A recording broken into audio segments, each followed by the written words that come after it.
पद संख्या 454 श्रीपद रत्नाकर जी का पाठ। पद संख्या 454। सौंप दिए मन प्राण तुम्ही को, सौंप दिए ममता अभिमान। सौंप दिए मन प्राण तुम्ही को, सौंप दिए ममता अभिमान।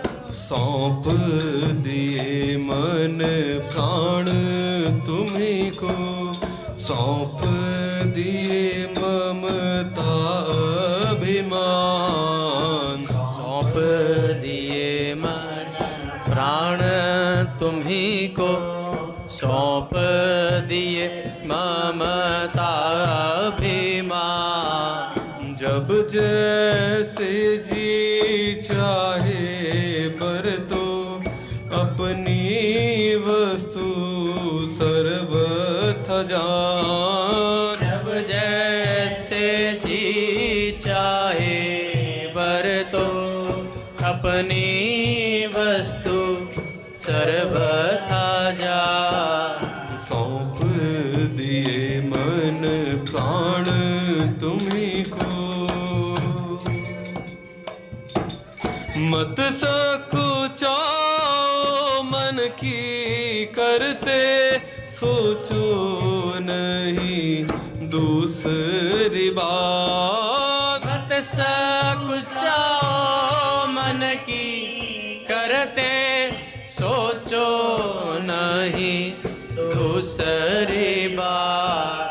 मत सकुचाओ मन की करते, सोचो नहीं दूसरी बात। मत सकुचाओ मन की करते, सोचो नहीं दूसरी बात। मेरा कुछ भी रहा ना अब तो, तुमको सब कुछ पूरा ज्ञात। मेरा कुछ भी रहा न अब तो, तुमको सब कुछ पूरा ज्ञात। मान अमान दुख सुख से अब मेरा रहा न कुछ संबंध। मान अमान दुख सुख से अब मेरा रहा ना कुछ संबंध। मान अमान दुख सुख से अब मेरा रहा न कुछ संबंध। मान अमान दुख सुख से अब मेरा रहा ना कुछ संबंध।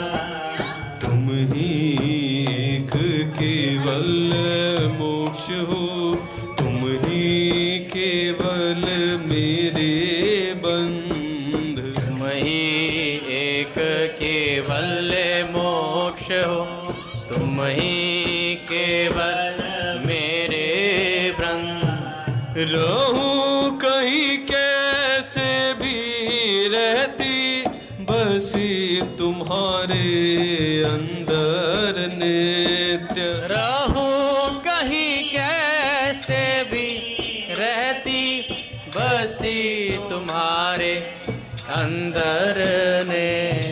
रहूं कहीं कैसे भी रहती, बसी तुम्हारे अंदर नित्य। रहो कहीं कैसे भी रहती, बसी तुम्हारे अंदर ने। छूटे सभी अन्य आश्रय अब, मिटे सभी संबंध अनित्य। छूटे सभी अन्य आश्रय, मिटे सभी संबंध अनित्य। एक तुम्हारे चरण कमल में हूँ हुआ विसर्जित सब संसार। एक तुम्हारे चरण कमल में हुआ विसर्जित सब संसार। एक तुम्हारे चरण कमल में हुआ विसर्जित सब संसार। एक तुम्हारे चरण कमल में हुआ विसर्जित सब संसार। रहे एक स्वामी बस तुम ही करो सदा स्वच्छंद विहार। रहे स्वामी बस तुम ही करो सदा स्वच्छंद विहार। सौंप दिए मन प्राण तुम्ही को, सौंप दिए ममता अभिमान। सौंप दिए मन प्राण तुम्ही को, सौंप दिए ममता अभिमान। जब जैसे जी चाहे बरतो अपनी वस्तु सर्वथ जान। जब जैसे जी चाहे बरतो अपनी वस्तु सर्वथा जान। सौंप दिए मन प्राण तुम्ही को, सौंप दिए ममता अभिमान। सौंप दिए मन प्राण तुम्ही को, सौंप दिए ममता अभिमान।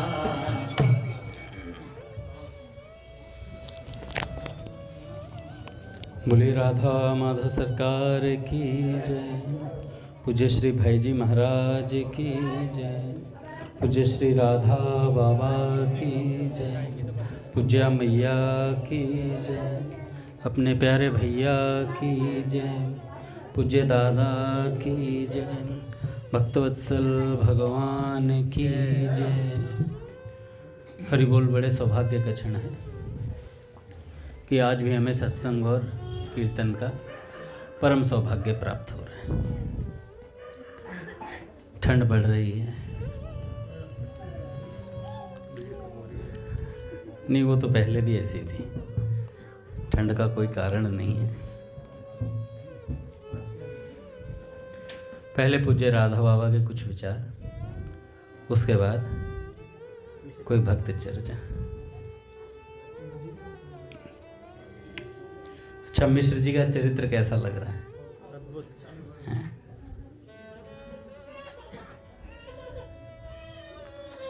बाबा के संस्मरण ऐसे हैं, पढ़ते चले जाओ, मन नहीं भरता। क्योंकि संतों की कृपा होती ही ऐसी है। जिसके ऊपर हुई है वो तो इसे अनुभव करता ही है, और जो पढ़ता उसे भी अनुभूति होती है। एक क्षण के लिए पूज्य भैया कहते हैं, जब हम किसी चरित्र को पढ़ते हैं तो हमें ऐसा लगता है कि चरित्र नायक हम हैं। उस चरित्र में जो सज्जन है वो हम हो जाते हैं, कुछ क्षण के लिए ही सही। ऐसा भाव आया तो बहुत सुखद अनुभव रहता है। इसलिए संतों और भक्तों का चरित्र पढ़ते रहना चाहिए। कल हमने सुना था ना मिश्र जी से, बाबा संत चरित्र, भक्त चरित्र, रामचरितमानस ऐसे निरंतर सुनते रहा करते थे। अब हम बाबा से बड़े तो भक्त हैं नहीं। अरे बाबा तो फिर भी शंकर भगवान से बड़े हो गए क्या हम? शंकर भगवान कब से अब तक और आगे तक सुनते ही रहेंगे। समाधि पे चले जाते हैं तो राम नाम की समाधि लग जाती है, और जब समाधि से उठते हैं तो तुरंत कथा शुरू कर देते हैं। केवल भगवान के चरित्र और भगवान का नाम बाबा का जीवन है, शंकर भगवान का। तो पहले बाबा की कुछ बातें सुनते हैं, क्योंकि देखो जो आएंगे वो पाएंगे, जो नहीं आएंगे वो भी पाएंगे। जो नहीं आएंगे वो भी पाएंगे, वो जाने क्या पाएंगे, है ना। पर हम जानते हैं कि हम क्या पा रहे हैं। बाबा कहते हैं भैया एक ही बात है, नाम जप करें। एक ही बात है, नाम जप करें। अंतःकरण पवित्र करने की, भगवत दया की अनुभूति करने की, इससे सुलभ और शीघ्रप्रद साधना और कोई नहीं है मेरी दृष्टि में। सुखदेव जी कहते हैं श्रीमद् भागवत में, जिन्होंने पुण्य कीर्ति भगवान श्री कृष्ण चंद्र के चरण कमल रूपी नौका की, जो महापुरुषों का आश्रय रूप है, शरण ली है, उनके लिए यह संसार समुद्र बछड़े के खुर के समान हो जाता है और उन्हें परम पद की प्राप्ति हो जाती है। जो विपत्तियों का पद है, उस संसार में उन्हें कभी नहीं आना पड़ता। आप कहेंगे कि हम लोग तो आश्रित नहीं हैं, हम लोग तो बिल्कुल ठीक, बाबा कहते हैं। किंतु एक बात ध्यान रखिएगा, यदि आपके जीवन में समाश्रित होना नहीं होता तो आप भजन की ओर लगते ही नहीं, आप भजन की ओर लगते ही नहीं। जब भगवान का आह्वान होता है तभी साधक भजन की ओर चलता है। यह भगवान का आह्वान है कि हमें भजन और सत्संग का मौका मिल रहा है, यह भगवान हमें खींच रहे हैं। एक समय ऐसा आएगा जब वे आपको समाश्रित कर लेंगे। यह केवल किताबी बात नहीं, ध्रुव सत्य है। हम सब श्री भगवान की असीम दया में अवगाहन कर रहे हैं, किंतु लीला में की एक लीला ही है कि सबको एक साथ अपनी अहेतु की दया का परिचय नहीं देते। उनकी दया से कोई प्राणी वंचित नहीं है। समय एवं सुविधा के अनुसार यदि आप भी चेष्टा करेंगे, अर्थात कुछ भी ना बने, तो उनका नाम ले लेकर उनको पुकारते रहो। नाम ले लेकर उनको पुकारते रहेंगे तो आपको भी भगवान की दया का परिचय अवश्य मिल जाएगा।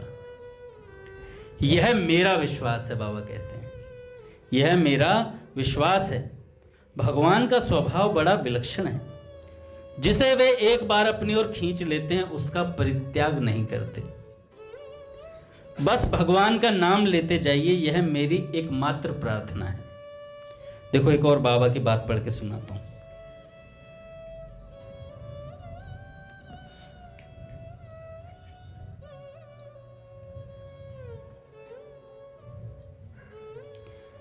बाबा कहा करते थे, जिसको पकड़ लेता हूं उसे छोड़ता नहीं हूं। बाबा कहा करते थे, जिसको पकड़ लेता हूं उसको छोड़ता नहीं हूं। उसमें दोष दिखते भी हैं तो उसे एक किनारे कर देता हूं। उसके दोषों पर ऊपर से देखने में ध्यान देता हूं, पर अंदर से समाप्त कर देता हूं, अंदर से समाप्त कर देता हूं।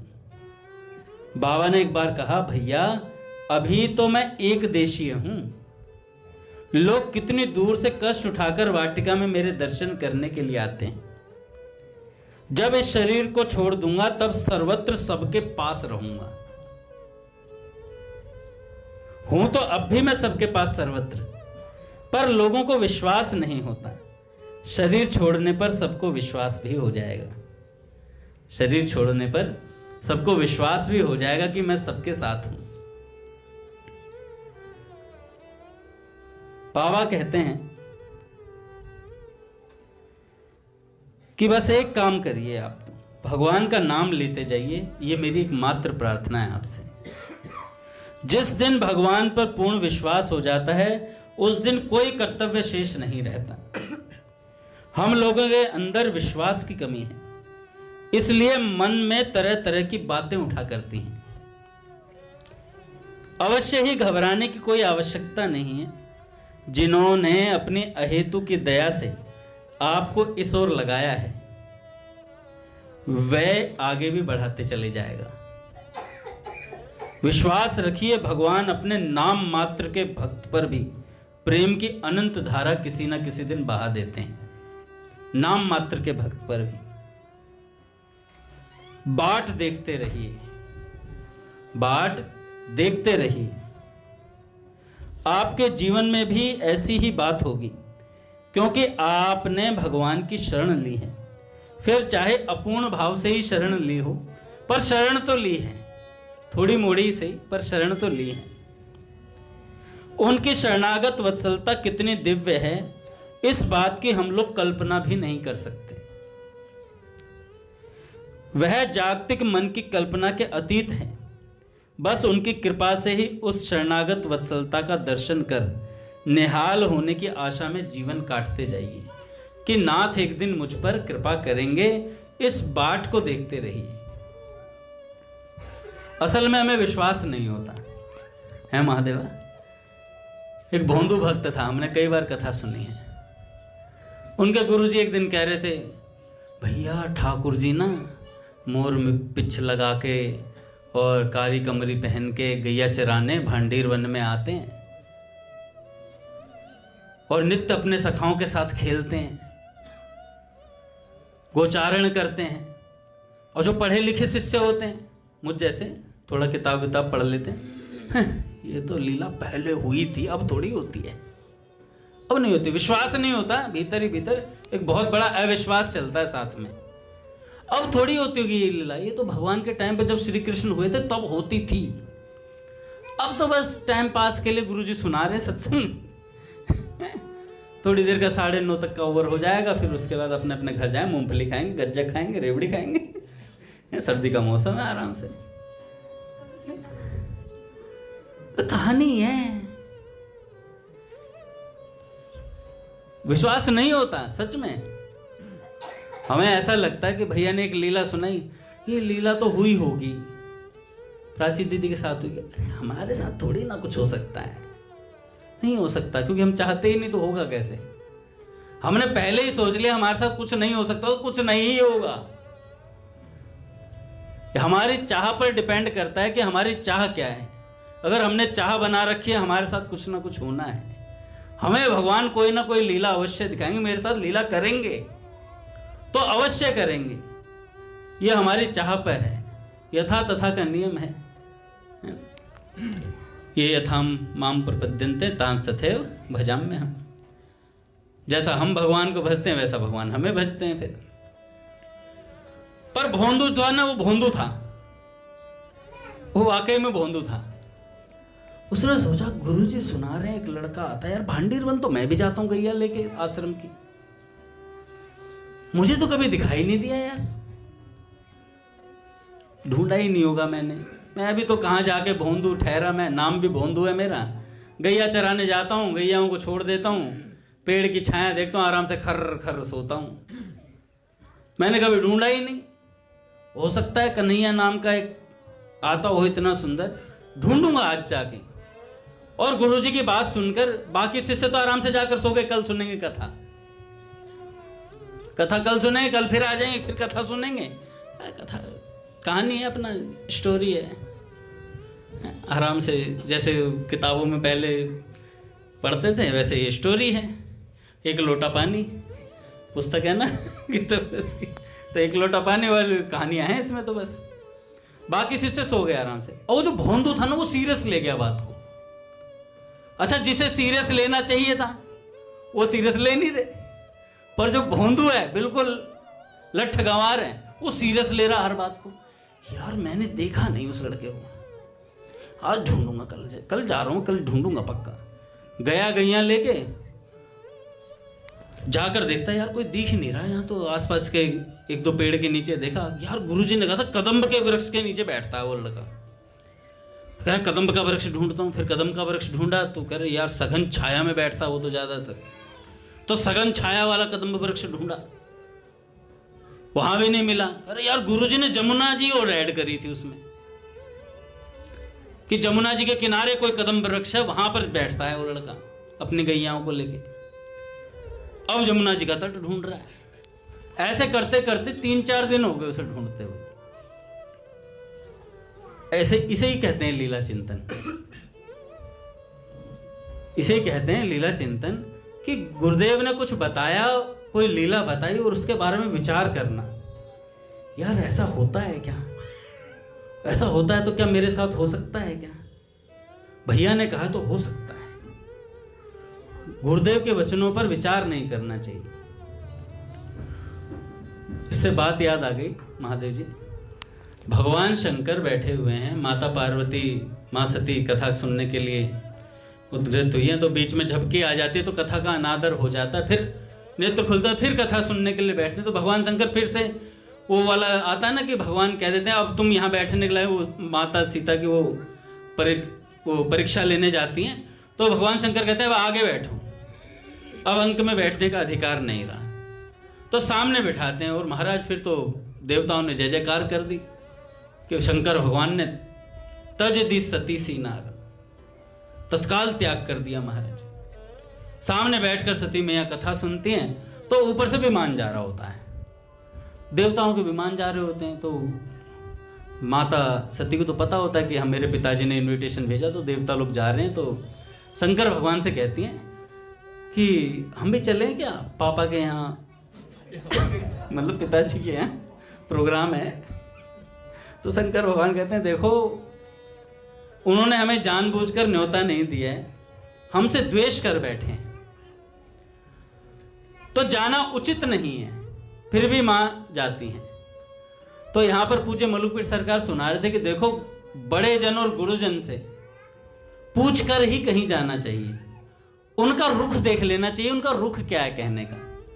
हम लोग रुख नहीं देखते हैं, टिकट बनवा लेते हैं, टिकट बनवा के जिस दिन ट्रेन होती है उससे 1 घंटा पहले होते हैं भैया मेरा विचार वहां जाने का है और ट्रेन की टिकट हो चुकी है, क्या चला जाऊं मैं?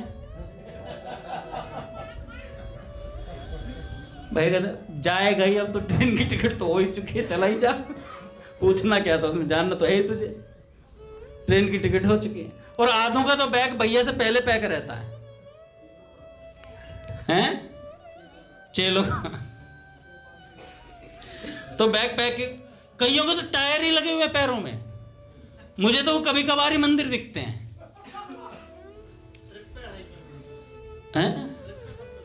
और ट्रिप पे सब पे मिलते हैं।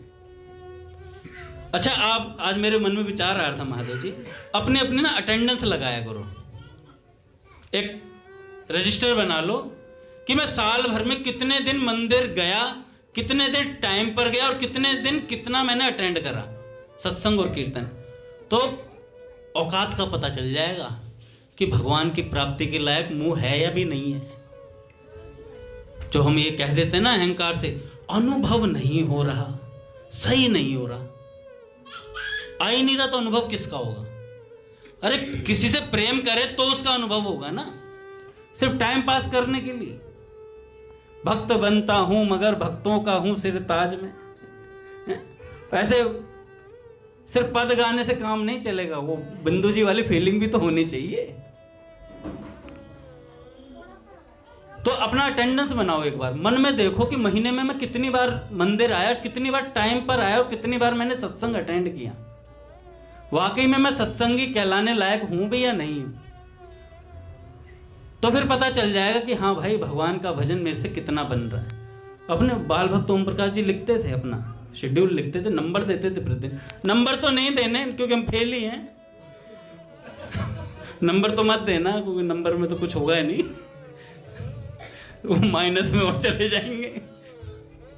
तो अपना अटेंडेंस देखो, दिमाग में देख लो, रजिस्टर मत बनाना, सोच लो कि 6 महीने में मैं कितने दिन मंदिर आ पाया हूं, तो अपने आप पता चल जाएगा। फिर भगवान से यह प्रश्न नहीं पूछा जाएगा कि आप मिलते क्यों नहीं प्रभु, फिर सामने आते हो प्रभु सही नहीं मिल रहे हो आप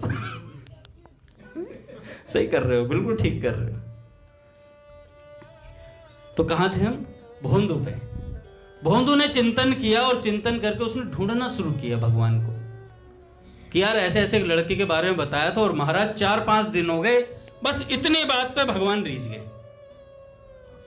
इतनी बात पे भगवान रीझ गए कि ये भोंदू मुझे ढूंढ रहा है 3-4 दिन से, मैं तो ये तो ढूंढ ही नहीं पाएगा बेचारा। तो भगवान जानबूझ के सामने गए और भैया एकदम चटकीला सा स्वरूप बनाया भगवान ने, छैल छबीला सा, और बना करके भोंदू के सामने पहुंचे। अरे हाँ भाई नाम का है तेरो? अरे भोंदू, पहले तो भोंदू नाम सुन के भगवान हंसे कई बार। अरे यार भोंदू, एक बार इधर गिरे हंसते हुए, एक बार इधर गिरे। यार भोंदू भी कोई नाम है यार, भोंदू। धड़ाम धड़ाम हंस रहे हैं, लोटपोट हो रहे हैं धरती पे लेट लेट के। फिर कह रहे हमारे गुरुजी ने रखो है। कह रहे गुरुजी ने तो रखो है, पर भोंदू भोंदू। फिर भगवान पास में आए, कहने लगे यार तेरो नाम भोंदू, हमारो भी नाम आज से भोंदू। आज से तेरी मेरी यारी पक्की। भोंदू भोंदू फ्रेंड, भोंदू स्क्वायर। तो भोंदू भोंदू फ्रेंड हो गए। भोंदू कहने लगा अरे आपको गुरुजी कहते हैं ठाकुर जी है वो, आप तो मैं कहाँ आपकी मित्रता के लायक हूं। कह रहे नहीं नहीं, अब कोई ठाकुर वाकुर नहीं, तू भोंदू मैं भी भोंदू। मुझे तो ये नाम ही बड़ा अच्छा लगा। और खूब हंस रहे ठाकुर जी। कह रहे भोंदू यार फ्रेंडशिप होगी तेरी मेरी। कहने लगा यार भगवान ने बोला कुछ खाए बे को है। अब भोंदू 2 रोटी बांध के लाया था। कह रहा है तो सही, पर 2 रोटी है। कह ला फिर निकाल। भोंदू ने निकाली, 1 दी। कह रहे सारे हम भूखे मरेंगे। हम भूखे मरेंगे। तो भोंदू ने निकाल के 1 उन्हें दी और थोड़ा सा अचार दिया, और थोड़ा सा अचार लेकर के भोंदू ने खुद खाई। अब खा करके भोंदू कह रहा अच्छा यार चलते हैं, कल फिर आएगा। कह रहा हाँ आएंगे, पर पेट ना भरे हो। कल से तू 6 रोटी लेके आई हो, 2 तेरी 4 मेरी, मैं थोड़ा भोजन बट्टू। भगवान ने कही। कह रहे अच्छा ठीक है। अब भैया वो रोटी अपना लेके आए। गुरुजी ने कहा कि भाई भोंदू 6 रोटी, तू तो 2 ही खाता था। कह रहे गुरुजी वो जो आपने बताया था ना कन्हैया गाय चराने आता, वो आ गया यार, आ गया। श्री राम जय जय राम।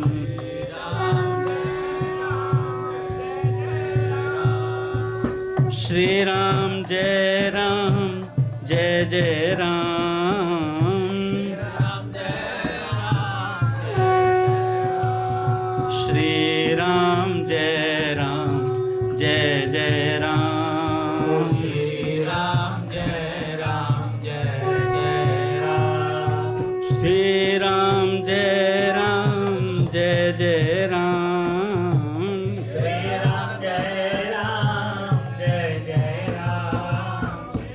राम जय जय राम। राम जय जय राम।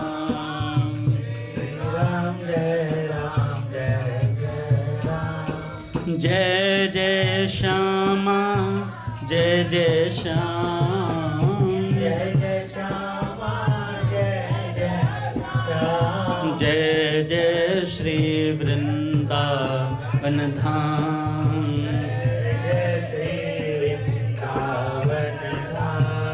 जय बरसाना जय नंदगांव। जय बरसाना जय नंदगांव। पावन राधे तेरो नाम। पावन राधे तेरो नाम। बोलिए राधा माधव सरकार की जय, गुरुदेव भगवान की जय। तो भैया भोंदू ने कहे कि गुरुजी 6 रोटी चाहिए। कह रहे 6 किसके लिए? कह रहे 2 मेरे लिए, 4 वो खाएगा। कह रहे अच्छा। कह रहे वो कौन?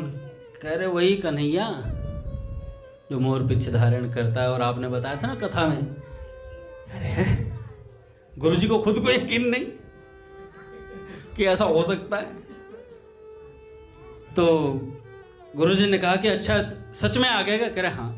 स्वरूप बता कैसा है उसका। भैया भोंदू इतना प्यार करने लगा था उनसे, उसने जब स्वरूप बताया तो गुरुजी भौचक्के रह गए, क्योंकि उस स्वरूप जो बताया वो गुरुजी ने भी आज तक नहीं सुना था। हल्की हल्की झांकी श्रीमद् भागवतम में श्लोकों के माध्यम से सुनी थी, पर ऐसा स्वरूप का वर्णन किया तो गुरुजी हक्के बक्के रहे। गुरुजी ने कहा भाई मिलना पड़ेगा। भोंदू तो ऐसा कर, उसे कन्हैया को मेरे पास ले आ। भोंदू कहा गुरुजी कोई बात नहीं, वो तो हम तो ले आएंगे, अपना तो यार है खास हम खास। गए और महाराज भोंदू ने कही कि लेकर नहीं आ तेरी 4 रोटी, 2 हमारी है। अच्छा कन्हैया, हमारे गुरुजी ने कहो है कि आश्रम पे आके मिले।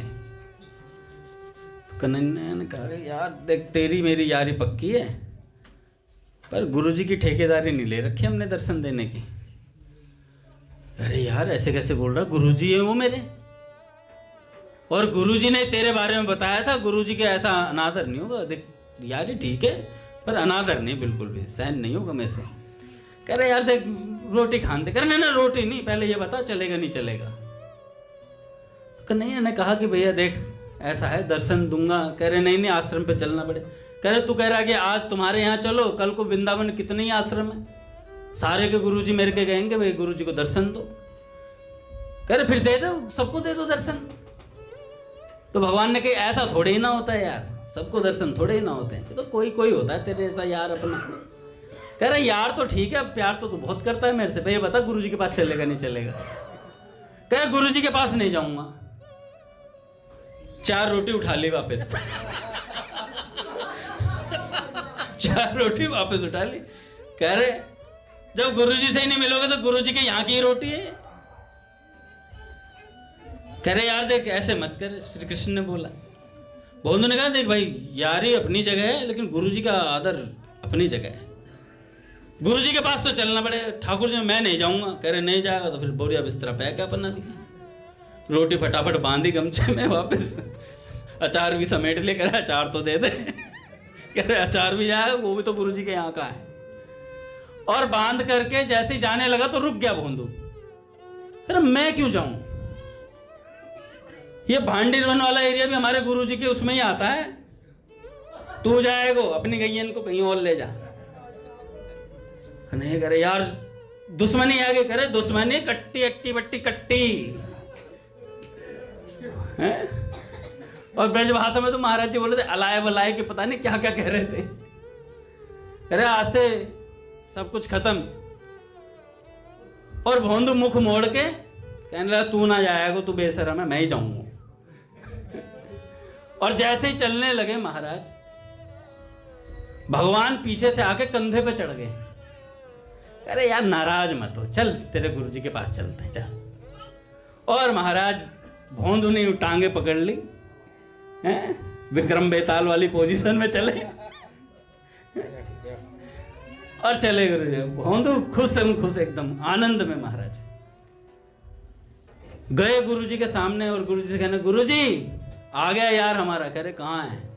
अरे येरा कंधे पे। कह रहे कुछ नहीं है तेरे कंधे पे, कुछ दिख ही नहीं रहा। तब भोंदू ने प्रार्थना की कि मालिक दर्शन दे दो। कह रहे दे रहे हैं यार, रुक तो जा, थोड़ा परीक्षा तो ले लूं। तो भोंदू को छुआ तब उन्हें दर्शन हुए भगवान के। तो महाराज जी बता रहे थे कि देखो विश्वास बड़ी महत्वपूर्ण वस्तु है। हम सिर्फ कथा को कथा समझकर न सुने, ये सुनकर सुने कि भैया ये लीला घट रही है हमारे सामने, तब इसका आनंद आता है। वो रानी रतिवंती थी भक्तमाल के अंदर, नित्य है रत्नावती, कथा सुनने जाती थी नित्य। एक दिन बीमार पड़ गई तो अपने बेटे को भेज दिया।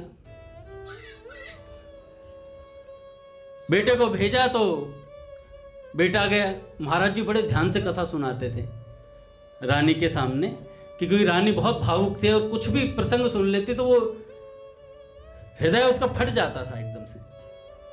तो महाराज जी कभी भी भावुक कथा नहीं सुनाते थे उन्हें। और अपने बेटे को भेजा तो बेटे के दिन उन्होंने देखा कि भैया उस दिन जो महाराज जी कथा सुनाते थे उस दिन उनका भी बेटा ही कथा कहने आया, क्योंकि महाराज जी का भी स्वास्थ्य ठीक नहीं था। तो कथा कहने आया तो उस दिन उखल लीला सुना दी कि भगवान को उखल से बांधा, ऐसे ऐसे मैया ने डांटा डपटाया और उसके बाद ये घटना घटी। भगवान रो रहे थे और भगवान को जबरदस्ती बांधा। तो वो कथा सुन के वो लड़का गया तो उन्होंने सुना, रत्नावती जी ने। तो जब ये बात सुनी कि कृष्ण दाम बांधे सुने ते ही क्षण निकसे प्राण, कि कृष्ण को बंधा हुआ सुनते ही कि रुदन हुआ श्री कृष्ण को ये बात सुनते ही प्राण निकल गए, इतने भाव से कथा सुनते थे।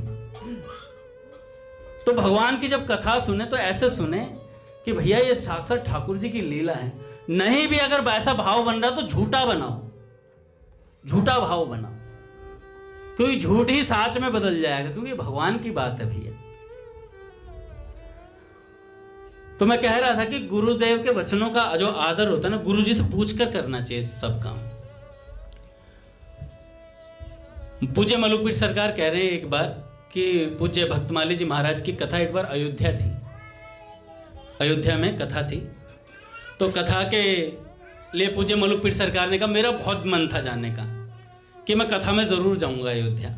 जैसे हम लोगों का बन जाता है तत्काल, भैया का टिकट बाद में बन रहा होता है, हमारी पैकिंग पहले हो चुकी होती है, हमारे बंदे भी सेट होते हैं कि कौन किसके साथ जाएगा पूरी प्लानिंग हो चुकी होती है, चिप्स वगैरह रख लिए जाते हैं वो प्याज वाले तो खाते नहीं, सॉल्ट वाले, पीले पैकेट वाले। तो महाराज जी ने कहा कि महाराज जी हमारा बहुत जलने का मन है, तो हम चलें क्या? भक्तमाली जी महाराज से पूछा। तो उस समय पहाड़ी बाबा सरकार विराजमान थे। तो महाराज जी ने कहा कि महाराज जी से पूछ करके आओ, वे आज्ञा देंगे तब आप चल सकते हो। महाराज जी फुल कॉन्फिडेंस में थे कि महाराज जी तो आज्ञा कर ही देंगे, अयोध्या कथा के लिए जाना है। तो महाराज जी गए, वहां जाकर के प्रणाम किया, गुरुदेव प्रणाम, मेरा ऐसा विचार है कि मैं महाराज जी के साथ अयोध्या जा रहा हूं, जाना चाहता हूं, क्या महाराज जी मैं चला जाऊं? महाराज जी ने कहा पूछना क्या है, जाना तो है ही तुम्हें,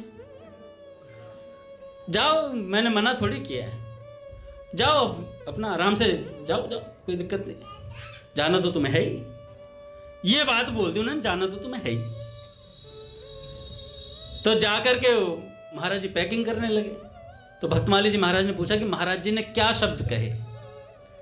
तो उन्होंने कहा कि महाराज जी ने कहा कि अब जाना तो तुम्हें है ही। कह रहे कि इसका मतलब है तुम्हें नहीं जाना है। शब्दों से तुम्हें रुख का पता नहीं चलता क्या? शब्दों से रुख का पता नहीं। कह नहीं महाराज जी ने ऐसे ही बोला है, जाना तो तुम्हें है ही। कह रहे तो समझ तो गए तुम फिर। जब गुरुदेव ऐसा कह देना कि करोगे तो तुम अपने ही मन की, इसका मतलब उनकी रुचि नहीं है। रुख देखो थोड़ा, शब्दों के हिसाब से रुख का पता करना चाहिए। तो उन्होंने जाना कैंसिल कर दिया। अब जब कैंसिल कर दिया तो यहीं रुक गए। तो और वहां भी कोई उत्सव था पहले से।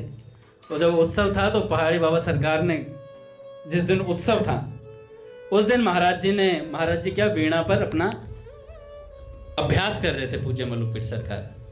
तो वहीं किसी शिष्य ने आकर के बोला महाराज जी आपको बुला रहे हैं पहाड़ी बाबा सरकार, और जल्दी उन्हें भेजो। तो महाराज जी फटाक से उठ के गए।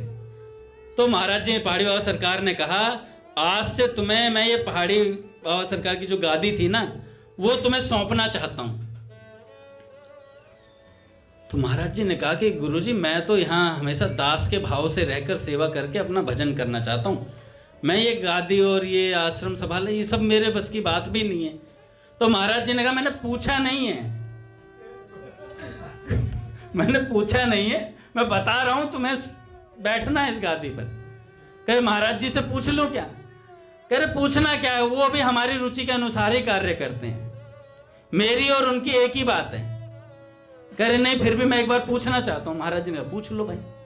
तो महाराज जी ने कहा उस समय मोबाइल तो होता नहीं था, तो वो तार वाला जो फोन होता था, कह रहे उससे बड़ी मुश्किल से तो नंबर डायल हुआ। कह रहे सुबह से शाम हो गई डायल करते करते, तब जाके तो कनेक्शन बना। तो कनेक्शन बना तो महाराज जी से पूछा कि महाराज जी कि ऐसे ऐसे पहाड़ी बाबा सरकार कह रहे हैं कि गादी पर आपको बैठना है, तो अब मैं क्या करूं? तो पूज्य भक्तमाली जी महाराज ने कहा कि देखो भैया गुरुजन जो आज्ञा कर देना उसके बाद विचार नहीं होता है, उसके बाद विचार नहीं होता है। अब तुम ये विचार छोड़ दो कि तुम क्या करोगे क्या नहीं करोगे, तुम्हारी रुचि नहीं तुम्हारे गुरुदेव की रुचि तुम पर चलेगी। तो गुरुजी ने कह दिया तो अब तुम्हें संभालना पड़ेगा। तो मलुकपीठ सरकार कह रहे थे कि देखो भैया वस्तु उसे मिलती है जो गुरुजन की रुचि के अनुसार चलता है। और रुचि कैसे पता करी जाए, तो गुरुदेव के शब्दों में ही उसका आइडिया लग जाता है कि गुरुदेव चाहते क्या हैं। अब ये नहीं कि जाकर पहले भैया मेरी इच्छा है कि मैं ये कर लूं, तो भैया कहें तेरी इच्छा तो कर ले, तेरी इच्छा है, अब मेरी इच्छा के अनुसार चलना तो मेरी सुन ले, नहीं तो अपनी इच्छा कर ले भाई।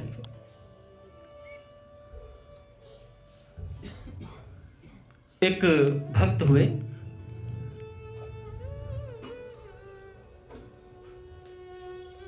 छबील दास तांबुली, और उनकी तांबुल की सेवा थी, मतलब ठाकुर जी को पान प्रसादी। और पान भी कौन सा, एक तो होता है बीरा मतलब बड़ा पान, और वृंदावन में लगते बीरी पान की छोटी छोटी, इतने छोटे छोटे, श्रीनाथ जी को इतने छोटे छोटे पान चढ़ते हैं। वो भी इस भाव से कि ठाकुर जी को चबाने में कष्ट ना हो ज्यादा। एक जगह ऐसी भी है जहां इतनी इतनी पूरियां बनती हैं, वो ठाकुर जी को इतनी इतनी क्यों? क्योंकि ठाकुर जी को तोड़ने में कष्ट ना हो, यूं ली पूरी और एक बार में पूरा ढप्प कर जाए। बड़ी पूरी नहीं बनाते, तो छोटी छोटी बनाते हैं। तो छबील दास जी जो थे वो अपना तांबुल की सेवा थी, देवबंद एक जगह है, वहां से वो आए थे और आए सीधे राधा वल्लभ जी के मंदिर में और श्री हित हरिवंश महापुरुष जी के शरणागत हुए। एक दिन क्या हुआ, अच्छा जैसी सेवा हम चाहते हैं ना, जैसी सेवा यहाँ करते वैसी सेवा वहां मिलती है हमें।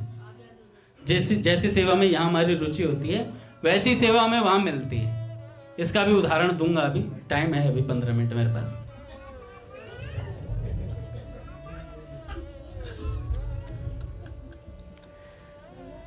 तो छबील दास जी जो थे, 15 मिनट तो 2-3 कथा हो जाएंगी।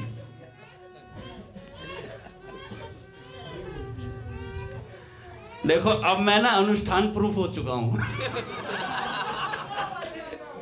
ठीक है, और मुझ पे कुछ असर नहीं करेगा क्योंकि मैं वेद लक्षणा गोमाता वाला च्यवनप्राश खा रहा हूं पथमेड़ा का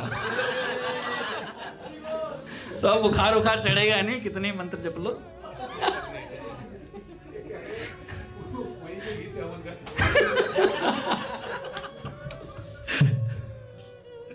कोई बात नहीं। जैसे वो था ना पहले रामायण में, तीर से तीर टकराता था और दोनों गायब हो जाते थे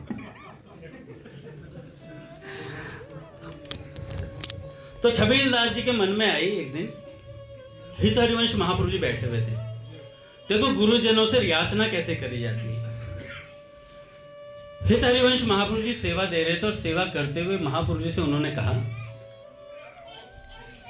कि गुरुदेव क्या कभी मुझ पर भी प्रिया प्रियतम की कृपा होगी, क्या मुझे भी दर्शन प्राप्त होंगे भगवान के, कभी मुझे भी निज सेवा में स्वीकार किया जाएगा। जब ऐसी बात वो बार बार प्रार्थना कर रहे थे, गौरव भैया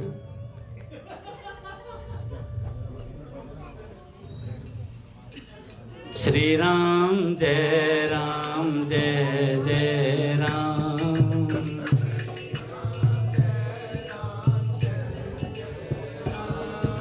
श्री राम जय जय राम, श्री राम जय जय राम, श्री राम जय जय राम, श्री राम जय जय राम। देखो भैया अब मेरे पास 2:47 तक का टाइम है क्योंकि 2 मिनट ये खराब हुए, बढ़ गए।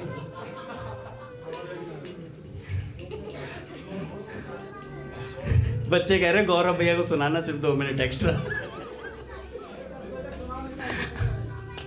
अब क्या हुआ, जो छबील दास जी थे उन्होंने अपने गुरुदेव से प्रार्थना करी कि गुरुदेव क्या मुझे भी कभी सेवा मिलेगी भगवान की, क्या मुझे भी जैसे आपसे लाड लड़ाते हैं प्रिया प्रियतम, या आप प्रिय प्रियतम से लाड लड़ाते हैं, क्या कभी मुझे ऐसा सौभाग्य प्राप्त होगा।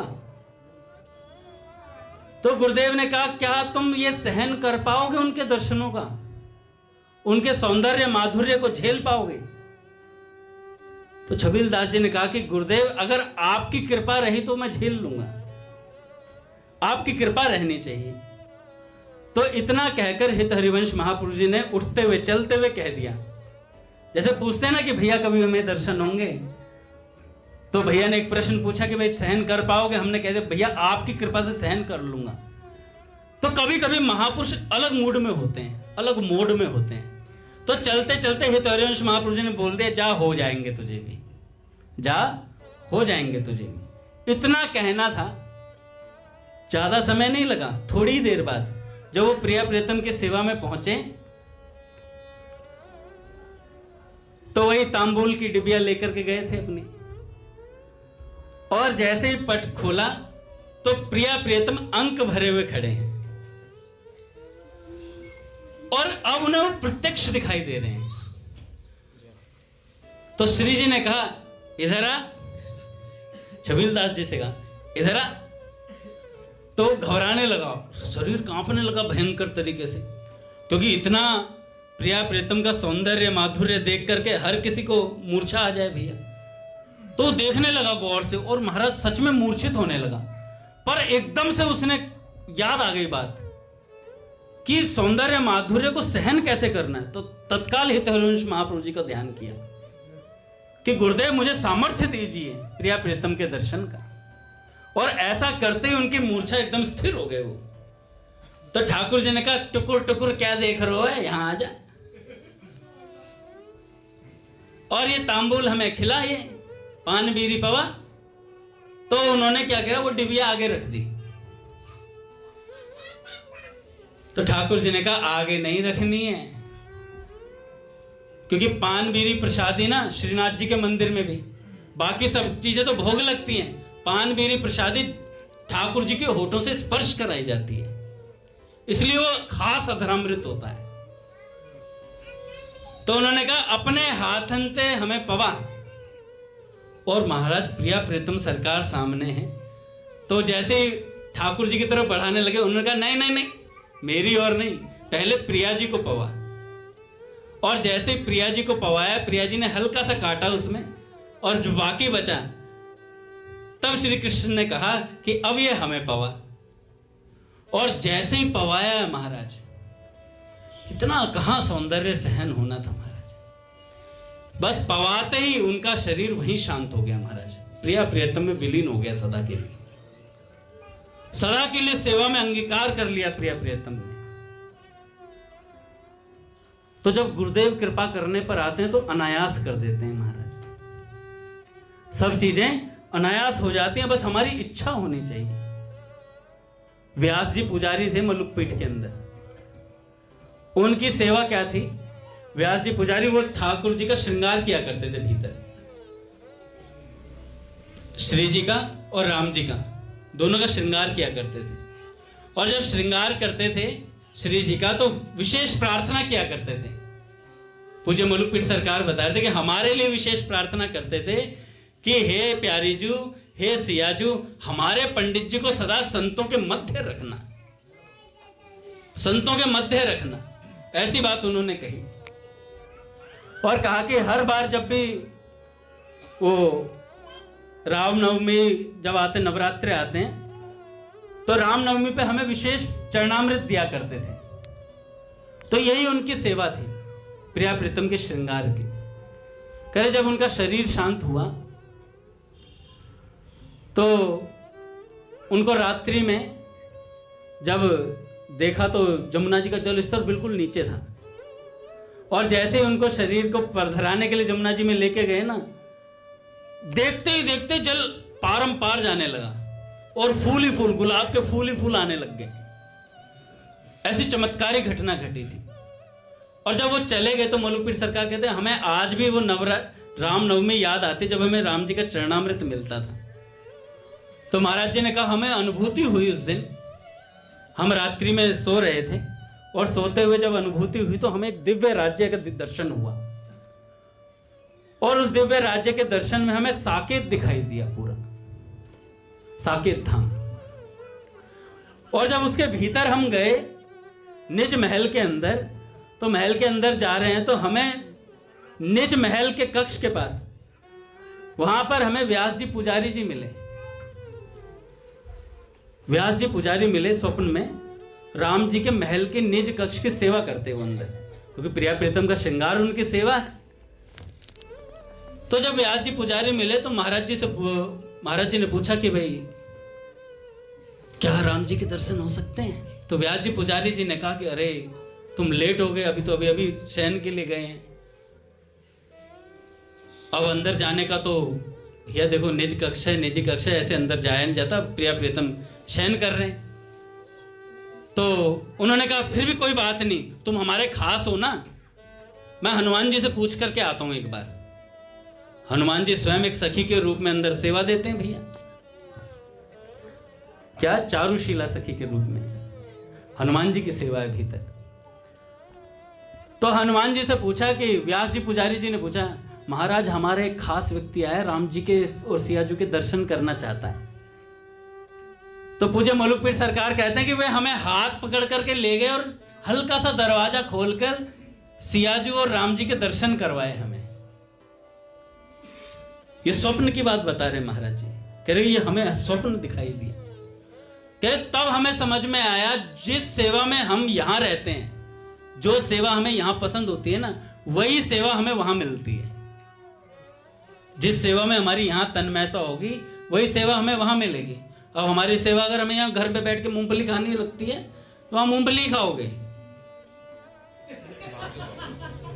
धाम में नहीं, बगल में।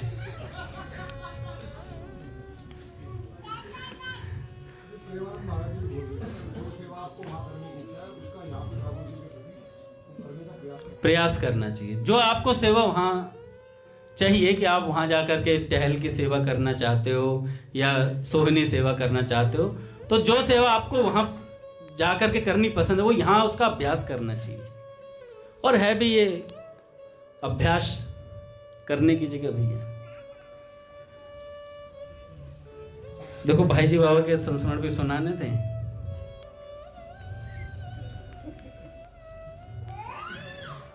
चलो बाबा की बात पूरी करके फिर आगे कल सुनेंगे। ना मैं मन में तो रखता ही नहीं, पाचन क्रिया बहुत खराब है सत्संग के मामले में मेरी। पछता ही नहीं है सत्संग, बाहर आ जाता। तो बाबा कहते हैं देखो घबराने की आवश्यकता नहीं है। उद्धव जी हैं क्या? अच्छा हैं, नहीं आजकल पता नहीं चलता, भूगम्बो से बन के आते हैं।